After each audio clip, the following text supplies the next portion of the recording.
Hey, everyone. All right. Okay. Thank you, Jeff. Thank you, Chris. And thank you all for being here. I'm really excited to be here myself. Today, I'd like to talk about diversity. Not diversity in the usual way you think about it, but diversity with respect to, well, everything. You see, in every domain, our society is becoming more diverse year after year. With every new invention and every new discovery, we're pushing the boundaries of what we're capable of doing. If you were to, say, compare the careers we can do in the 15th and 21st century, you can see that back then, if we could be a baker, a carpenter, or a shoemaker, today you can be any of those, or a webmaster, an insurance broker, and so forth.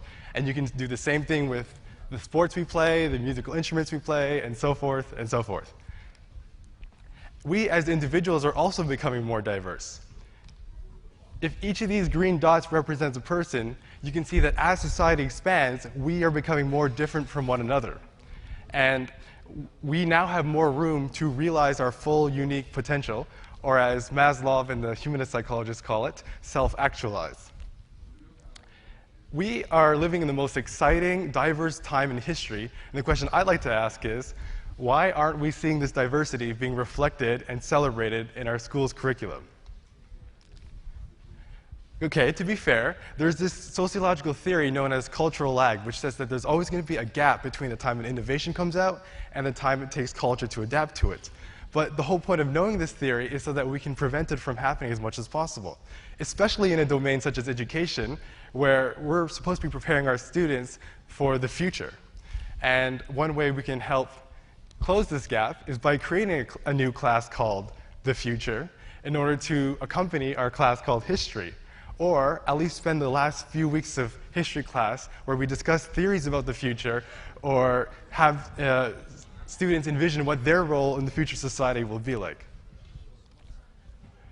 I've been coming up with some ideas on how we can diversify our education system. Sometimes it means offering new classes. Like for art class, it's important that we continue offering music, fine arts, drama, and dance, for instance. But why limit ourselves there? Why not offer interior design, stand-up comedy, or my personal favorite, the art of designing group games? Yeah. Sometimes it would mean splitting up the classes that we currently offer. For English class, I would split it up into a language and literature class and an interpersonal communication class, where students learn real-life social skills, how to negotiate, how to resolve conflict, and so forth, just like Jen described yesterday. And sometimes diversification means just reallocating the time that we spend in our current classes. In university, we have these survey courses where each week we're introduced to a new subtopic within a field. So then after that, we can better choose our complementary courses. I would bring this to the high school or CEGEP level, but where each week is based on a different major.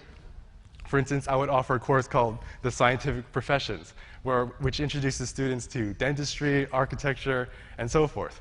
And hopefully, this would encourage more students to continue learning after high school and be more informed when they're choosing a major. They'll better understand themselves and where their interests lie. I like to group my diversification ideas into three categories: the curriculum, classroom structures, and evaluation methods. Now, for the curriculum, we should widen the range of skills that we have our students develop. For instance, we can show them gardening, first aid, how to manage their personal finances. I had a class called leadership, and we had this amazing professor who had us get together in teams, go out into the community, and actually lead a project on our own. And then afterwards, we wrote an essay about how we can apply the theory we learned in class to our project. And let me tell you, like, I grew so much because of that one project. And the more we widen the range of skills that our students develop, the more well-rounded of an education that they'll receive. I like to show students how things work, because usually we show them theory, but we don't show them how it applies. Like, we learn the financial formulas in finance class, but we never show students how the stock market works. I like to change that. I like to show students how helicopters work, smartphones, and so forth.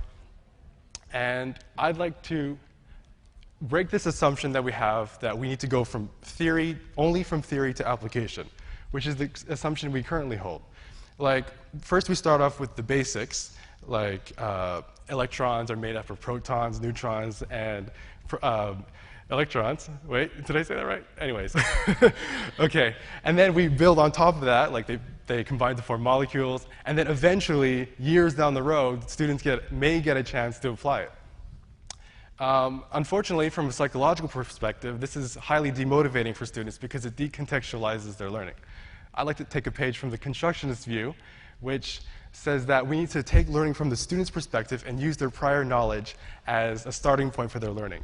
So we can just have them observe their environment, like, oh, look, there's a radio, and then have them ask questions about it, like, how does it work? How does it send signals? And then dig into the theory from there. In other words, go in both directions. And this can increase students' intrinsic motivation. Don't even get me started about intrinsic motivation. Cordova and Leffer ran a study where they had students do a learning task, such as an order of operations task. But some of the students had it contextualized into a real-world scenario. And some of them had it personalized to them, and some of them had a choice of the matter. And in each of those cases, this increased their level of intrinsic motivation, which increased their depth of learning, their perceived competence, and so forth. All right, so for classroom structures, we have so many options. For instance, we can have two teachers teaching one class. Like, let's say if you're teaching about euthanasia, you can have one who's pro and one who's con, so you can see both perspectives. You can have a foreign language buddy program where, let's say if students are learning Russian, they buddy up with someone in Russia learning English, and then they Skype to each other, and they talk to each other about their culture and so forth. And for the evaluation methods, I would revise these based on the psychological literature that we come up with. Like, for instance, it's been shown that there are many benefits to setting promotion goals. Like, I want to learn to ride a bike rather than prevention goals. Like, I want to learn to not fall off the bike. One way we can implement this, is by a cumulative grading system, where students are presented with a wide range of projects. Each one is worth a certain amount of points based on how difficult it is. Students get the points for completing it, and then additional points for producing work that is of high quality or highly original.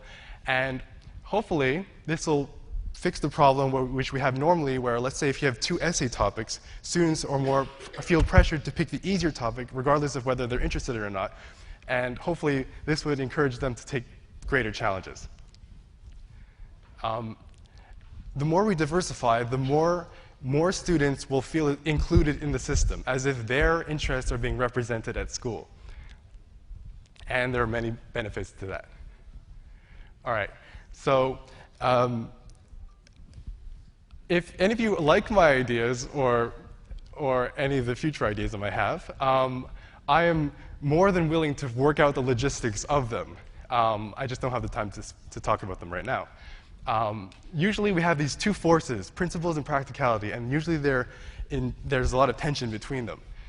But I'd like to, as much as they're both important, I'd like to point out two things. One, that's the means to the end, and that's the end, and not the other way around. And second, when practicality is missing, then that need is made apparent really quickly. Like, oh, we don't have enough money for this program, so we have to cut it. But with principles, it falls by the wayside in a more subtle manner. So we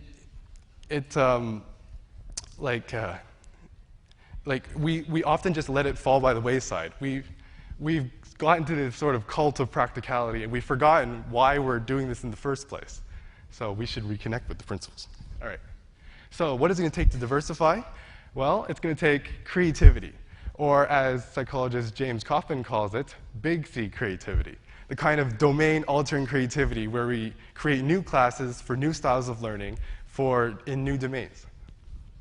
And we have to lose the notion that we've got it all figured out. Because I got news for you. We don't. And we never will. And this is a good thing. Exciting, too. Because as society keeps changing and improving, so should our education system. Diversification, like education reform, is never a one-time thing. It is a continual process of the pursuit of progress. Yeah. Now, some people say, well, what's wrong with what we're doing right now? And I actually agree with them. I'm not calling to get rid of the things we're doing right now because as much as our schooling might be unidimensional, students are learning how to memorize. They are learning how to be disciplined, how to write 5-paragraph essays, and so forth. Sometimes the question we're asking is not who's right and who's wrong, but how can we make all our ideas work together? Now, if you were to say, hey, let's go see the Mona Lisa, and you showed me this, I'd be like, come on, I want to see the whole thing, you know? That's how I feel about our current education system. If this represents a student, then this sliver represents the few dimensions in which we're developing in them. But in fact, there's so much more human potential just waiting to be explored. On my blog, I've been trying to explore these ideas, and hopefully someday I'll be able to implement them. The more we diversify our education system, the more we're actually just exploring all the different facets of what it means to be human. And I, for one, can't wait to see what we'll discover. Thank you. Yeah.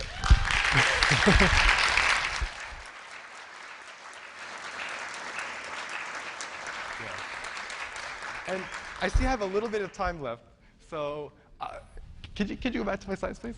Yeah. Yeah. Since we have a little bit more time, I'd like to do a group tweet. So I was talking about the creative process of diversification, and now I'd like for you to all get involved in that. So I want you all right now to think of one thing that's not included in our curriculum that you think would be great if we added it to it. And then, yeah, like horseback riding. And then put that in the blank, and then send that tweet, please. And then I can't wait to see all of your answers. Underwater riflery. Yeah. Yeah. All right. Thank you. Yeah. Any questions? Yeah.